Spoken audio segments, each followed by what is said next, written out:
测太阳能辅助系统。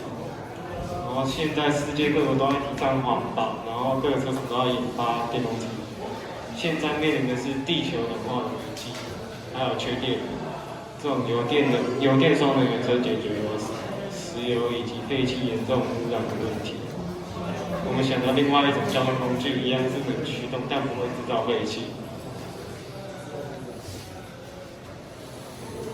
我们研究动机是因为我们的核能还有火力发电容易造成环境污染，我们想到用太阳能发电，可是太阳能发电会因为天气不佳的因素导致发电量不足。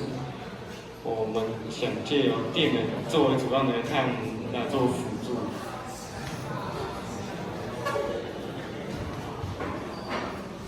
研究目的是看发电的强度跟角度，还有发电的效率对马达的影响。然后这是我们的使用材料马达、太阳能板、充电电池、齿轮这些。研究过程跟方法是网上找太阳能发电有关的资料，再找跟主题相关的，然后我们再采购我们所需要的材料。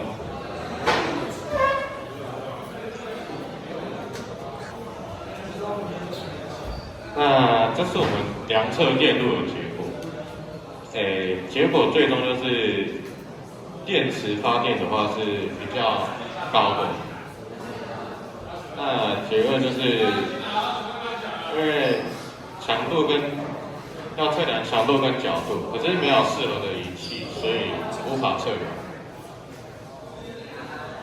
那对马达的影响是，说只使用太阳能的话，电会不足，无法移动。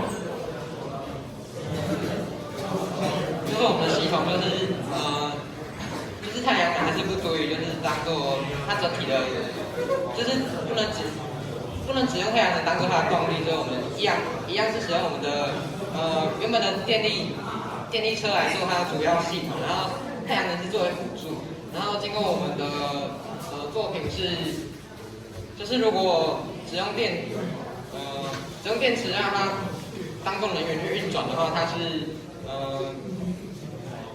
就是它的动力还是没有比那个太阳能加上，就是太阳能如果作为辅助的话，它比较省电，会跑得比较快一点，就是不会那么耗那个我们发电站所充的那些电力这样。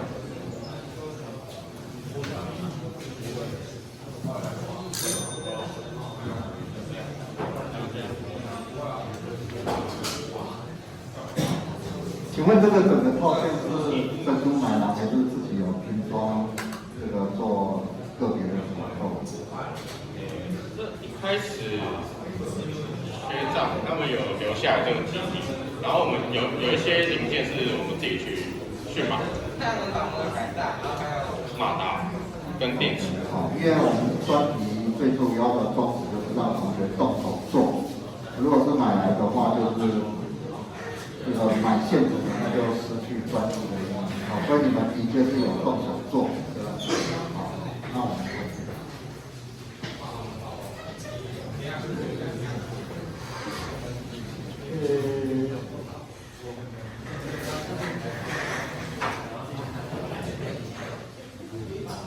好，那个你看是自己做的是太阳能板换了一些比较大片，是不是？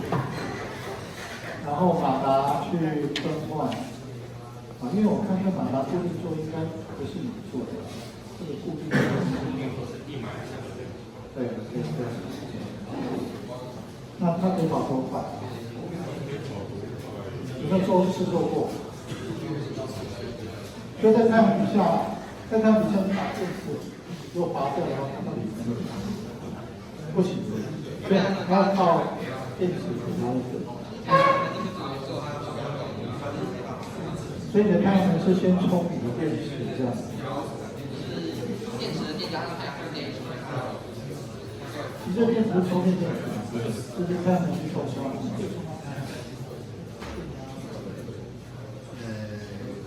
因为没有电，所以要才有办法维持。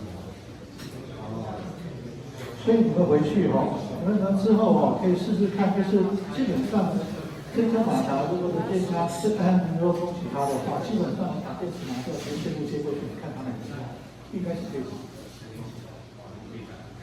如果在这种太阳下的话是可以的，因为在我们学校有那种模型车的制作，我们是没有电池，就让学生自己组装。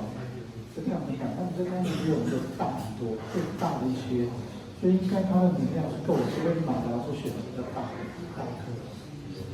你可以试试看。要有3电表，可以测电压、电流电流表只有电流所以量一下就知道，这样你们做出凭感觉没有仪表来协助你，所以你来搞不清楚能不能充，能不能跑，那电池能不能储存，这些都应该量一下，是吧？